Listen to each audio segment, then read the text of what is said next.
నమస్తే, welcome to I witness news. ముందుగా headlines. విశాఖకు విచ్చేసిన భారత్ వైస్ ప్రెసిడెంట్ ఘన స్వాగతం పలికిన గవర్నర్ మరియు ముఖ్యమంత్రి.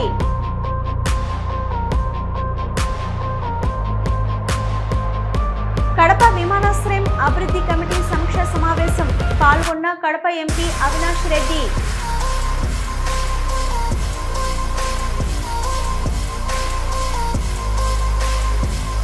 తిరుమల శ్రీవారి సేవలో పలువురు ప్రముఖులు. శ్రీవారి అభిషేక సేవలో పాల్గొన్న రాష్ట్ర మంత్రి నారాయణ.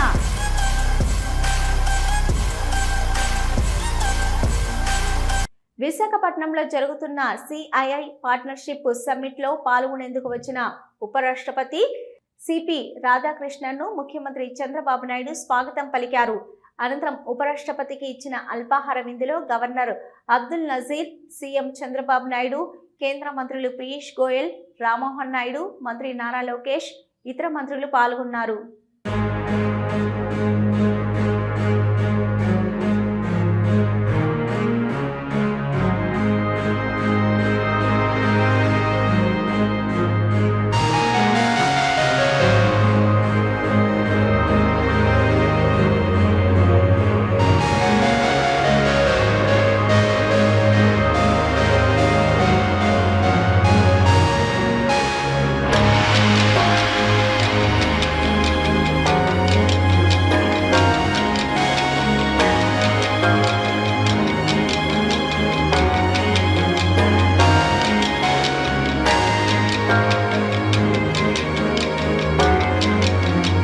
శ్రీవారి భక్తులకు మెరుగైన సేవలు అందించడంపై తిరుమల తిరుపతి దేవస్థానం చర్యలు తీసుకుంటుందని తెలిపారు.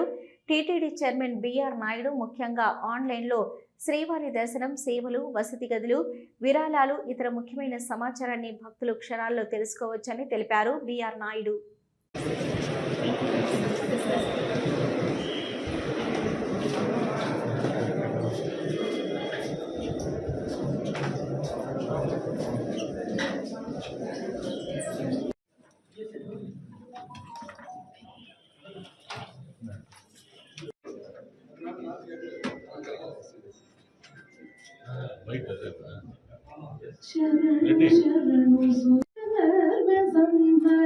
శరణు వెంకట నాయక నాయక శరణు శరణు కమల మిత్రుడు కమల శత్రుడు పుత్రు శరణు సురేంద్ర సన్నుత శరణు శ్రీ సతి వల్లభ కాచినారెచ్చరికయా శరణు శరణు సురేంద్ర సన్నుత శరణు శ్రీ సతి వల్లభ ఎన్నగల ప్రహ్లాద ముఖ్యులు నిన్ను కొగవచ్చిరి విన్నపము వినవయ్య వెంకటాచల నాయక శరణు శరణు శరణు శరణు.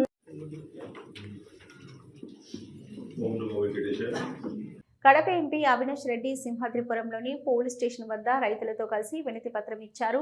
20 లక్షలతో విహెచ్ఏ పరారయ్యారని ప్రజలు, రైతులు పోలీసులకు ఫిర్యాదు చేసినా పట్టించుకోలేదని ఆయన ఆరోపించారు. వారం రోజులలో రైతులకు న్యాయం చేయకపోతే వైసీపీ తరపున నిరసన తెలుపుతామని ఎంపీ హెచ్చరించారు.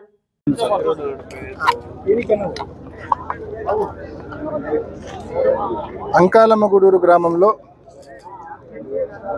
ఒక హార్టికల్చర్ అసిస్టెంటు రైతుల దగ్గర శనగలు పంచుతామని చెప్పి రిజిస్ట్రేషన్ చేసుకుంటూ పెద్ద ఎత్తున డబ్బులు కలెక్ట్ చేయడం జరిగింది. దాదాపు 20 లక్షల రూపాయలు డబ్బులు కలెక్ట్ చేయడం జరిగింది.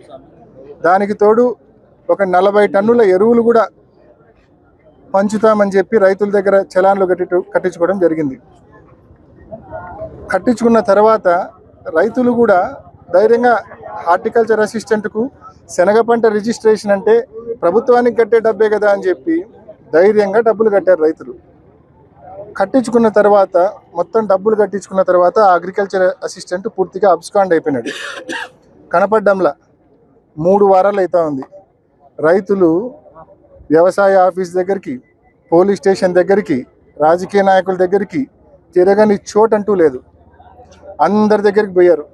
గడిచిన వారం రోజులుగా ఈ విషయం మీద ఎస్పీ గారితో మాట్లాడినాం, 2 సార్లు మాట్లాడినాం. అదేవిధంగా జేడీ అగ్రికల్చర్తో మాట్లాడినాం. అదేవిధంగా కలెక్టర్ గారి దృష్టికి తీసుకెళ్ళాం. దీనికి బేసికలీ ఉన్న పరిష్కారాలు 2. ఒకటి,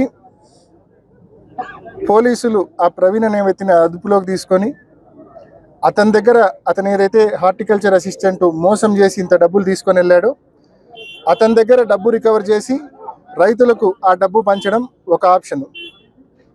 రెండో ఆప్షన్ ఏంటంటే కలెక్టర్ గారు ముందుకు వచ్చి, ఇప్పుడు ఎందుకంటే వీళ్ళందరూ డబ్బులు కట్టింది ఎవరికో కాదు, ప్రభుత్వానికే డబ్బులు కట్టింది. ప్రభుత్వానికి డబ్బులు కట్టి మోసపోయినారు రైతులు.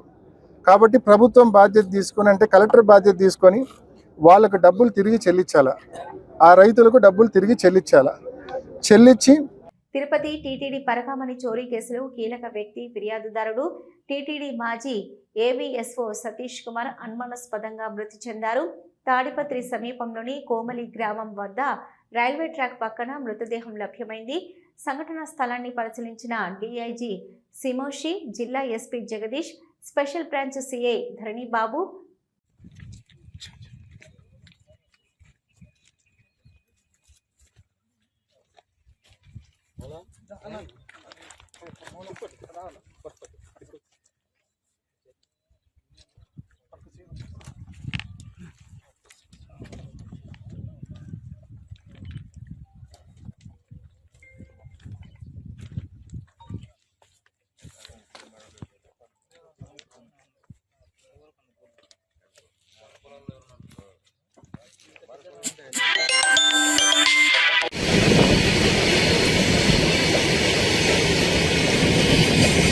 టీటీడీ పరకామణి చోరీ కేసులో కీలక వ్యక్తి ఫిర్యాదుదారుడు టీటీడీ మాజీ ఏవీఎస్ఓ సతీష్ కుమార్ అనుమానాస్పదంగా మృతిపై మాజీ మంత్రి సాకే శైలజనాథ్ మాట్లాడారు.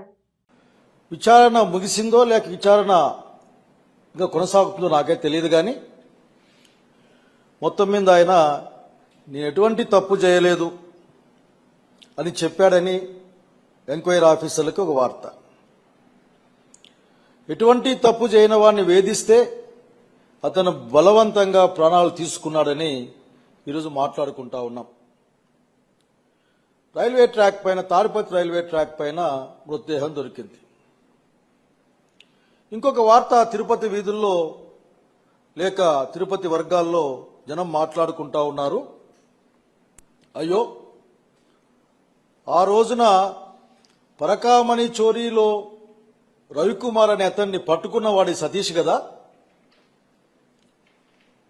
ఏమైంది తనకి? ఆ పరకామణి కేసు కూడా లోక్ అదాలత్ ద్వారా పరిష్కారం చేసుకున్నారు కదా. 4 రోజుల విచారణంతరం అతను ప్రాణాలతో లేకుండా పోవడమేంది ఈ భూమి మీదని జనం మాట్లాడుకుంటూ అనుమానాన్ని కూడా వ్యక్తం చేస్తా ఉన్నారు. అప్పటి మాజీ చైర్మన్ టీటీడీకి కరుణాకర్ రెడ్డి గారిని కూడా ఆ పరకామణి కేసులో లాగాలి అని ఒత్తిళ్లు వచ్చాయని తిరుపతి వర్గాల్లో మాట్లాడుతూ ఉన్నారు చాలా మంది. వీటన్నిటికీ సమాధానం చెప్పాల్సింది ప్రభుత్వమే. ఎందుకంటే ఒక కీలకమైన అంశం, అసలే తిరుపతిని దాదాపు రాజకీయాల కేంద్రంగా మార్చిన తర్వాత ప్రతి ఈవెంట్ కూడా రాజకీయంగానే అక్కడ రూపాంతరం చెందే కార్యక్రమంలో అది లడ్డు కావచ్చు, దర్శనం కావచ్చు, ఏదైనా సరే శ్రీవారిని, నిజంగా శ్రీవారి భక్తులం మాలాంటి వాళ్ళం, శ్రీవారిని రోజు రోజుకి రాజకీయాల్లోకి లాగడం చూసి మేము బాధపడతా ఉంటాం. టీటీడీ మాజీ చైర్మన్ వైఎస్ఆర్సీపీ రాష్ట్ర అధికార ప్రతినిధి భూమన కరుణాకర్ రెడ్డి ప్రెస్ మీట్ నిర్వహించారు. భయపెట్టిన కారణంగా ఆయన చేత నిజాలు కాకుండా అబద్ధాలు చెప్పించటానికి ఆయన మీద తీవ్రమైన ఒత్తిడి చేసిన దాని వలన ఆయన ఆత్మహత్య చేసుకున్నట్టుగా తెలుస్తోంది. గత 2 నెలలుగా పత్రికల్లో పరకామణికి సంబంధించినటువంటి వార్తల వలన కలత చెందినటువంటి ఆయన వారం రోజులుగా సిఐడి విచారణలో జరిగిన విచారణ నేపథ్యం తరువాత ఈ బ్రతుకు కంటే ఆత్మహత్య చేసుకోవటం మేలు అని తన సన్నిహితులతో అనేకసార్లు ఆయన వాపోయినట్టుగా మాకు తెలిసినటువంటి సమాచారం. అత్యంత బాధ కలిగించేటువంటి విషయం. ఈ ప్రభుత్వం ఉద్దేశ్యపూర్వకంగా బలవంతంగా సతీష్ కుమార్ గారి చేత ఆయనను మానసిక క్షోభకు గురి చేసి ఆయన ద్వారా మా పేరును తీసుకొని వచ్చి నిందితుడుగా చేర్చటానికి ఆ సతీష్ కుమార్ గారికి మాకు ఏ రకమైనటువంటి సంబంధము లేకపోయినా నా పేరు చెప్పమని మరీ ఆ విచారణ అధికారులు బలవంతం చేయటం ద్వారా ఆయనను అడగటం జరిగింది. ఎవరి ఒత్తిడి వలన నువ్వు చేశావు అని అడిగితే ఆయన ఆనాటి సివిఎస్ఓ నరసింహ కిషోర్ గారు చెప్పటం మూలంగా నా పై అధికారి ఆయన చెప్పటం మూలంగా నేను రాజీకి పోయాను సార్ అని చెబితే ఆ సివిఎస్ఓను ఆ ఏవిఎస్ఓను అనరానటువంటి బండబూతులు పోలీసు అధికారుల మీద పోలీసు అధికారులచే రాజకీయ నాయకులను ముద్దాయిలుగా చేర్చటానికి చంద్రబాబు గారి ప్రభుత్వం పన్నినటువంటి కుట్రకు ఈనాడు ఒక అమాయకుడైనటువంటి ఒక సౌమ్యుడైన ఒక నిజాయితీపరుడైనటువంటి పోలీసు అధికారి ఆత్మహత్యకు పాల్పడినాడు. పార్లమెంటు సభ్యులు వైఎస్ అవినాష్ రెడ్డి అధ్యక్షతన కడప విమానాశ్రయ అభివృద్ధి కమిటీ సమీక్ష సమావేశం జరిగింది. అనంతరం మీడియా ప్రతినిధుల విన్నపం మేరకు మీడియాతో మాట్లాడారు Avinash Reddy. Airport advisory committee సమావేశం జరిగింది. ఈ సమావేశంలో ముఖ్యంగా ఈ కొత్త టెర్మినల్ బిల్డింగ్ గురించి అయితేనేమి, త్వరలో ఓపెన్ చేయబోయే కొత్త టెర్మినల్ బిల్డింగ్ గురించి, అదేవిధంగా గత ఎయిర్పోర్ట్ అడ్వైజరీ కమిటీ మీటింగ్లో అంటే ప్రీవియస్ గవర్నమెంట్లో ఉన్నప్పుడు ఏం నిర్ణయాలు తీసుకున్నాం, ఆ నిర్ణయాలు ఎంతవరకు అమలైనాయి, ఇటువంటివన్నీ కూడా చర్చించడం జరిగింది. ముఖ్యంగా కడప ఎయిర్పోర్ట్ గురించి నిజంగా లాస్ట్ 5 ఏళ్ల గురించి ఒకసారి ప్రస్తావించాల్సి వస్తే, జగన్మోహన్ రెడ్డి గారి హయాంలో కడప ఎయిర్పోర్ట్ అనేది ఎన్నో అడుగులు ముందుకేసింది. ముఖ్యంగా మనకు నైట్ ల్యాండింగ్ ఫెసిలిటీ లేదు కడప ఎయిర్పోర్ట్లో. అటువంటిది ఫారెస్ట్ ఏరియాలో ఈ లైట్స్ ఇన్స్టలేషన్ కోసం అయితేనేమి ఫారెస్ట్ డిపార్ట్మెంట్తో పర్స్యూ చేయించి, మళ్ళీ గవర్నమెంట్ ఆఫ్ ఇండియాలో ఫారెస్ట్ డిపార్ట్మెంట్తో పర్స్యూ చేయించి మనకు దానికి సంబంధించిన పర్మిషన్స్ రావడం జరిగింది. ఇవాళ కడప ఎయిర్పోర్ట్లో నైట్ ల్యాండింగ్ ఫెసిలిటీ కూడా ఉంది, అంటే ఆల్ వెదర్ ఆపరేషన్స్ ఉన్నాయి. అదేవిధంగా రన్వే ఎక్స్పాన్షన్ కూడా పెండింగ్ ఉండింది గతంలో. అది కూడా జగనన్న సీఎంగా ఉన్నప్పుడు దాదాపు 70 ఎకరాల భూమిని అక్వైర్ చేయడం జరిగింది. 75 కోట్ల రూపాయలు వెచ్చించి 70 ఎకరాల భూమి అక్వైర్ చేయడం జరిగింది రాష్ట్ర ప్రభుత్వ నిధులతో. చేసిన తర్వాత రన్వే ఎక్స్పాన్షన్ కూడా కంప్లీట్ చేశాం. ప్రీవియస్ గవర్నమెంట్లోనే రన్వే ఎక్స్పాన్షన్ కూడా కంప్లీట్ చేసి ఎయిర్ బస్ A320 కూడా ల్యాండ్ అయ్యే ఫెసిలిటీ ఇవాళ కడపలో ఉంది. అదేవిధంగా న్యూ టెర్మినల్ బిల్డింగ్ కావాలని చెప్పి కూడా గతంలో అనేక సందర్భాల్లో మరి రిప్రజెంట్ చేసినాము. Airport authority of India chairman అయితేనేమి, ఏవియేషన్ మంత్రిని అయితేనేమి, సెక్రటరీ గారిని అయితేనేమి అనేక సందర్భాల్లో రిప్రజెంట్ చేయడం వలన మరి గత ప్రభుత్వంలోనే టెర్మినల్ బిల్డింగ్ మంజూరు కావడము, ఎన్నికల ముందే అది భూమి పూజ కూడా జరగడము, ఇవాళ దాదాపు కంప్లీషన్ స్టేజ్కి వచ్చింది. ఇంకొక 4-5 మాసాల్లో న్యూ టెర్మినల్ బిల్డింగ్ కూడా కంప్లీట్ అయ్యి కడప ప్రజలకు, జిల్లా ప్రజలకు అందుబాటులోకి రాబోతూ ఉంది. దాదాపు 260 కోట్ల రూపాయలతో న్యూ టెర్మినల్ బిల్డింగ్ కంప్లీట్ చేసుకొని వచ్చే 5-6 మాసాల్లో ప్రజలకు మరి అందుబాటులో రాబోతూ ఉంది. దాదాపు ఇప్పుడున్న చిన్న టెర్మినల్ బిల్డింగ్ కంటే 16-17 రెట్ల పెద్ద మోర్ కెపాసిటీ ఉన్న, మోర్ స్పేస్ ఉన్న న్యూ టెర్మినల్ బిల్డింగ్ రాబోతూ ఉంది. తిరుమల తిరుపతి శ్రీవారిని పలువురు ప్రముఖులు దర్శించుకున్నారు. శుక్రవారం ఉదయం శ్రీవారి అభిషేక సేవలో రాష్ట్ర మంత్రి నారాయణ, సింగపూర్ మంత్రి K Shanmugam, Malaysia MP Ganapathirao, Srikalahasti MLA Sudheer రెడ్డిలు వేర్వేరుగా కుటుంబ సభ్యులతో కలిసి స్వామివారి సేవలో పాల్గొని మొక్కులు చెల్లించుకున్నారు.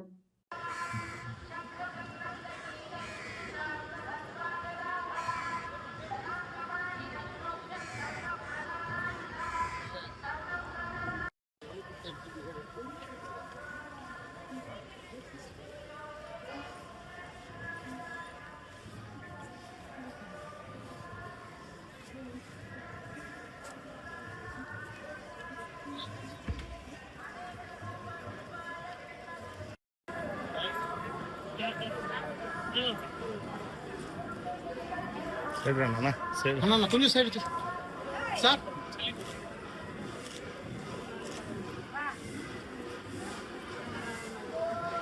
సైడ్ రామ్ సైడ్ అటెండ్ మాట మా అవును ఒక నిమిషం మా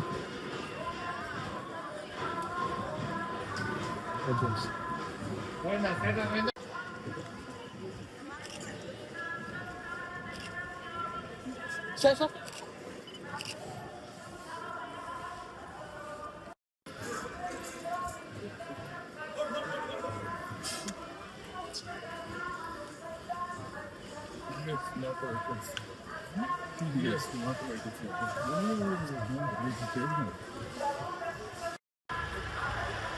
వెనకరా నువ్వు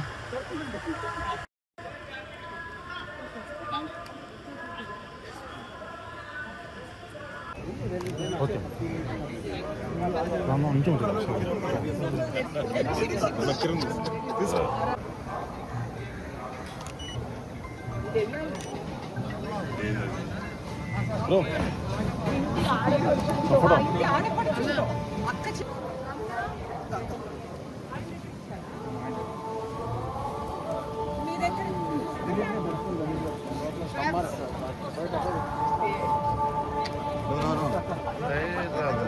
అన్నా వచ్చేసి సారీ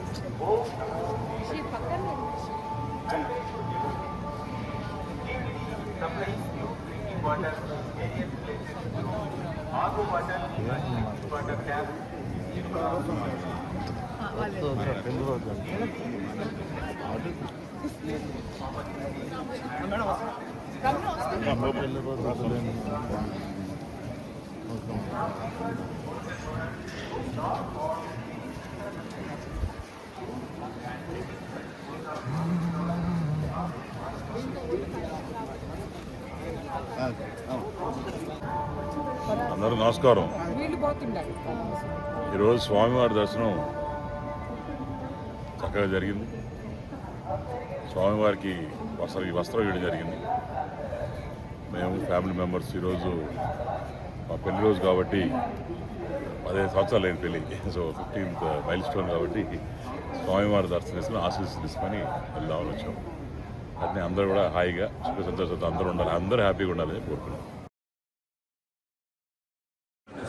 అందరికీ నమస్కారం.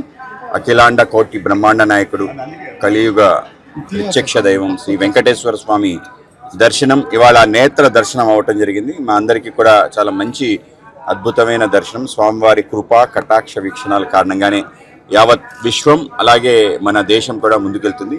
భారతదేశ వైభవం ఇవాళ ప్రపంచవ్యాప్తంగా ముందుకెళ్తుంది. ఆధ్యాత్మికంగా అందరూ కూడా ఆలోచన పదంలో ముందుకెళ్లే విధంగా ధర్మ రక్షణార్థం అందరూ కూడా వాళ్ళు ముందుకెళ్తున్నారు. రాజకీయ పార్టీలు కూడా అటువంటి ఆలోచనతోనే ముందుకెళ్తున్నారు. కనుక రాబో కాలంలో స్వామి యొక్క కృప కారణంగా తప్పనిసరిగా మన దేశం ఆ విధంగా వెళ్ళాలని మన రాష్ట్రంలో కూడా అనేక రకాలుగా పెట్టుబడులు వచ్చి మరింత సుభిక్షంగా అందరికీ క్షేమం కలగాలని చెప్పి స్వామివారిని మేము వేడుకోవటం జరిగింది. అలాగే స్వామివారికి సంబంధించిన అన్ని రకాల విషయాల్లో మేము ఒక ప్రత్యక్షంగా దానిపైన ముందుకు తీసుకెళ్తాం, పోరాటం చేయటం, స్వామివారికి అపవిత్రత కలిగించే ఏ అంశాన్ని కూడా మేము విడిచిపెట్టకుండా ముందుకు తీసుకెళ్తాం.